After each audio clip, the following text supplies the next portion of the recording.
ఓం శ్రీ విఘ్నేశ్వరాయ నమః. ఓం శ్రీ మాత్రే నమః. ఓం శ్రీ గురుభ్యో నమః. ఓం సద్గురు అంతర్ముఖానంద వేదవ్యాస భట్టారక జగద్గురు శ్రీకృష్ణ పరంబ్రహ్మణే నమః.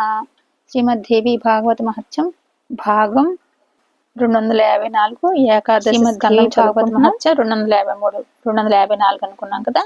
నిన్నటి భాగం నుంచి స్టార్ట్ చేస్తున్నాం. ఇక్కడ గాయత్రీ దేవి అగ్నిముఖి అంటే అగ్ని కాబట్టి కనుక జల మధ్యంలో నిలిచి జపించకూడదని కొందరు మహర్షులు అంటున్నారు. అలాగే సురభి, జ్ఞాన, శూర్ప, కూర్మ, యోని, పద్మ, లింగ, నిర్వాణకాలనే అష్టముద్రలను జపాంతంలో ప్రదర్శించాలి. ధ్యాన ముద్ర పూజా విధుల్లో ఉచ్చారణ దోషాలు ఏమైనా దొరికితే క్షమించమని ప్రార్థిస్తూ గాయత్రి తర్పణం విడిచిపెట్టాలి. ఈ పూజ చేస్తూ కూడా ఏదన్నా క్షమించమని మళ్ళీ తర్పణం వదలమంటున్నాడు. అంటే 3 సార్లు అర్ఘ్యం ఇవ్వమంటున్నాడు అనమాట. ఈ మంత్రానికి ఛందస్సు గాయత్రి. విశ్వామిత్రుడు ఋషి, సూర్యుడు దేవత. తర్పణే వినియోగ భూహ అని ఉచ్చరించి ఋగ్వేద పురుషుణ్ణి భువ శబ్దంతో, యజుర్వేద పురుషుణ్ణి స్వ అనే వాహితితో, సామవేద పురుషుణ్ణి మహాశబ్దంతో, అధర్వణ వేద పురుషుణ్ణి స్మరిస్తూ తర్పణాలు విడిచిపెట్టాలి. అటుపైన జనహ పదంతో ఇతిహాస పురాణాలను, తపశబ్దంతో సర్వాగమనాలను, సత్యం శబ్దంతో సత్యలోక పురుషుణ్ణి, ఓం భూహ అని భూలోక పురుషం తర్పయామి అంటూ నీళ్లు వదిలిపెట్టాలి. భువశ్చేతి భువర్లోక పురుషం తర్పయామి, స్వహ స్వర్లోక పురుషం తర్పయామి. ఇలాగే గాయత్రి తర్పణం. ఓం భూరేక పదాం గాయత్రి తర్పయామి, ఓం భువః ద్విపదాం, ఓం స్వహ త్రిపదాం గాయత్రీం, ఓం భూర్భువ స్వశ్చేతి చతుష్పదాం గాయత్రీం తర్పయామి. ఉషసి గాయత్రి, సావిత్రి, సరస్వతి, వేదజనని, పృథ్వీ, అజ, కౌశికి, సాంకృతి, సార్వజితి భేదాలతో గాయత్రికి తర్పణములు ఇవ్వాలి. ఇలా వేదపురుష లోకపురుష గాయత్రి తర్పణాలు అయ్యాక శాంతికరంగా జాతవేద సమంత్రం పఠించాలి. మానస్తోక మంత్రం కూడా జపించాలి. త్రయంబక మంత్రం మరింత శాంతికరంగా ప్రసిద్ధం. తచ్చం యోరిత్యాది మంత్రము ఇటువంటిదే. శాంతికర మంత్రం పఠనమయ్యాక అతోదేవా మంత్రద్వయంతో సర్వాంగ స్పర్శనం చేసుకోవాలి. శ్యోనా పృథివీ మంత్రంతో భూమికి బ్రొక్కాలి. యథావిధిగా గోత్రనామాలు చెప్పుకోవాలి. చదివిందంతా ఒక్కసారి వివరంగా చెప్తున్నాను. మా అమ్మగారు వివరంగా చెప్పమ్మా అన్నారు. ఇక్కడ గాయత్రి అనేదే అగ్నితత్వం కాబట్టి జల మధ్యలో నుంచి తపస్సు చేయకూడదు, జపించకూడదని మహర్షులు కొంతమంది అంటున్నారు. అలాగే సురభి అనే ముద్ర జ్ఞాన, శూర్ప, కూర్మ, యోని, పద్మ, లింగ అనే అష్టముద్రలు జపాంతంలో ప్రదర్శించాలి. ఇవన్నీ నెట్లో కొడితే మనకు వస్తాయి. సురభి అని ఈ ముద్రలతోటి ప్రదర్శించాలంట. ధ్యాన ముద్ర అనేది పూజా విధుల్లో ఉచ్చారణ దోషాలు ఏమైనా దొరికితే కూడా క్షమించమని ప్రార్థన చేయాలి. ప్రార్థన చేస్తూ కూడా తర్పణ వదలాలన్నమాట. ఈ మంత్రానికి ఛందస్సు అనేది గాయత్రి. అంటే గాయత్రి అని విశ్వామిత్రుడు ఋషి అని, సూర్యుడు దేవత. తర్పణే వినియోగ అని భూహ అని ఉచ్చరించి ఋగ్వేద పురుషుణ్ణి, భూహ అని ఋగ్వేద పురుషుణ్ణి, భువ శబ్దంతో యజుర్వేద పురుషుణ్ణి, స్వ అనే వ్యాహృతితో సామవేద పురుషుణ్ణి అంటే 4 వేదాలని మాట.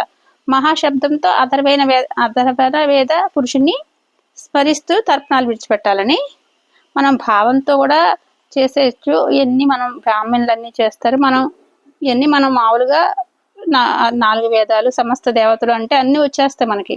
ఇట్లా అటుపైన జనహ అని పదంతో ఇతిహాస పురాణాలన్నీ 18 పురాణాలు జనహాని, తపశబ్దంతో సర్వ ఆగమాలను అంటే ఆగమాలు ఉన్నాయి కదా మనకి.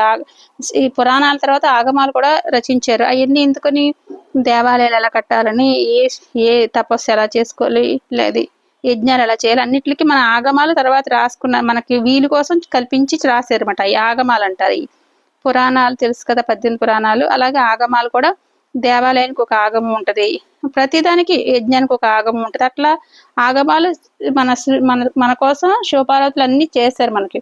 ఇక్కడ సత్యం శబ్దంతో సత్యలోక పురుషుణ్ణి, సత్యలోకమైన పురుషుణ్ణి మాట. ఓ భూహ అని భూలోక పురుషుణ్ణి, భూలోకంలో ఉన్న పురుషుణ్ణి. అలా అందరికి అట్లా అని తర్పణాలు ఇస్తారన్నమాట. భోశ్చేతి అంటే భోర్లోక పైన భోర్లేక పురుషుని తర్పమని, స్వాహ అంటే స్వర్లోక పురుషుణ్ణి తర్పయామని. ఇలాగే గాయత్రి తర్పణలో ఒక భూరేక పదామని గాయత్రి తర్పయామని, ఇట్లా ఓం అని భూరేక పదాం అని, అట్లా అంటే అన్ని లోకాలు 14 లోకాలు కదా మనకి. లోకాలన్నిట్లు కూడా 14 లోకాల్లో ఇయే కదా. ఓం భూహ ద్విపదం అని, ఓం స్వహాని త్రిపదాం గాయత్రి అని, ఓం భువహాని త్రిపదాం అని, అలాగే ఓం స్వహాని త్రిపదాం గాయత్రి అని. అంటే ఒక్కొక్క లోకానికి ఒక్కటి అన్నట్టు కదా. ఓం భూర్భువ అంటే స్వచ్చేతి చతుష్పదాం గాయత్రి తర్పయామని, ఉషసి అని ఉషసి గాయత్రి సావిత్రి సరస్వతి వేదజనని పృథ్వీ అని. ఇక్కడ ఓం భూర్భువ అంటే స్వచ్చేతి చతుష్పదాం గాయత్రి తర్పయామని. ఇదంతా మనం చేయకపోయినా మనం విన్నా సరే అది చేసిన ఫలితం వస్తుంది. మనం సమస్త దేవతాభ్యో నమః అనుకుంటే అందరికి ఇచ్చినట్టే. ఉషసి గాయత్రి సావిత్రి సరస్వతి వేదజనని పృథ్వీ అజా కౌశికి సాంకృతి సర్వజితి భేదాలతో గాయత్రికి తర్పణాలు ఇవ్వాలన్నమాట. ఏంటది? ఉషసి గాయత్రి సావిత్రి సరస్వతి వేదజనని అంటే వేదాలకు జనని అని, పృథ్వీ భూమాతని, అజా కౌశికి అని, సాంకృతి అని, సార్వజితి భేదాలతో ఈ రకరకాల భేదాలతో గాయత్రి తర్పణాలు ఇవ్వాలని చెప్తున్నారు. ఇవన్నీ మనం చెప్పుకున్నాం కదా. అన్నిటి బదులు దేవతాభ్యో నమః అనుకుని ఇచ్చేయచ్చు. ఇలా వేద పురుష లోక పురుష గాయత్రి తర్పణాలు అయ్యాక శాంతికరంగా జాతవేద సమంత్రం పఠించాలి. ఎన్ని గ్రామాల్లో ఎన్ని చేస్తారు ఋషులన్నీ. మరి మనం మామూలు వాళ్ళు ఇన్ని చేయలేకపోయాం కాబట్టి సకల దేవతాభ్యాన్ని అనుకుంటాం. ఇలా వేద పురుష చెప్పుకున్నాం కదా. మరి ఇక్కడ వేద పురుష లోక పురుష గాయత్రి తర్పణాలు అయ్యాక శాంతికరంగా జాతవేద సమంత్రం పఠించాలని, అది మానస్తోక మంత్రం కూడా జపించాలని, మానసోక స్తోకని మంత్రం కూడా జపించాలని, జాతవేద సమంత్రం అని మానసోక్త స్తోక మంత్రం కూడా జపించాలని. ఇక్కడ త్రయంబక మంత్రం మరింత శాంతికరంగా ప్రసిద్ధమని. త్రయంబక మంత్రం తెలుసు కదా అందరికి. త్రయంబకం యజామహి అని చదువుకుంటారు కదా.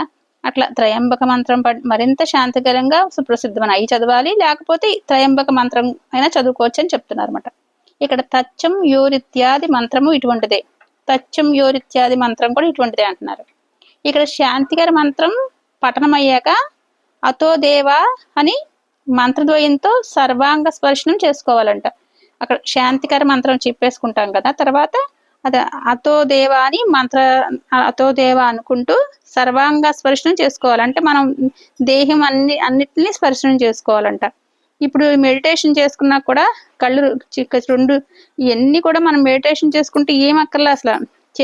మెడిటేషన్ అయిపోయాక కూడా ఆ శక్తి అంతా మనం ఇలా చేతులు రాపిడి చేసి కళ్ళు పట్టుకుని తర్వాత శరీరం అంతా స్పర్శ చేసుకుంటామట.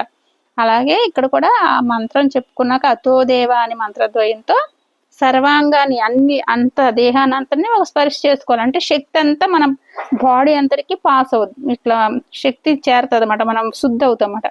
ఇట్లా శ్యోనా పృథివీ మంత్రంతో భూమికి మొక్కాలి. శ్యోనా పృథివీ అని, ఆ పృథివీ అంటే భూమాతే కదా. శ్యోనా పృథివీ అనే మంత్రంతో భూమిని మొక్కాలి. యథావిధిగా గోత్రనామాలు చెప్పుకోవాలి. ఇవన్నీ చేశాక గోత్రనామాలు చెప్పుకోవాలని చెప్తున్నారు. మన గోత్రనామాలు ఎట్లాగా తెలుసు కదా. అట్లా చెప్పుకుంటామట. చెప్పుకుని అప్పుడు ముందుకెళ్తాం. ఇంకా చాలు, ఇట్లా చెప్పుకుంటే చాలా కొంచెమే సరిపోయింది. ఓం శ్రీ గురుభ్యో నమః. సర్వం శ్రీకృష్ణార్పణమస్తు. రోజు కూడా మనం పూజ విధానంలో గోత్రనామాలు అని చెప్పుకోవాలి. మమోపాత సమస్త దుర్దక్ష ద్వారా అని చెప్పుకున్నాక గోత్రనామాలు చెప్పుకోవాలి. ఓం శ్రీ గురుభ్యో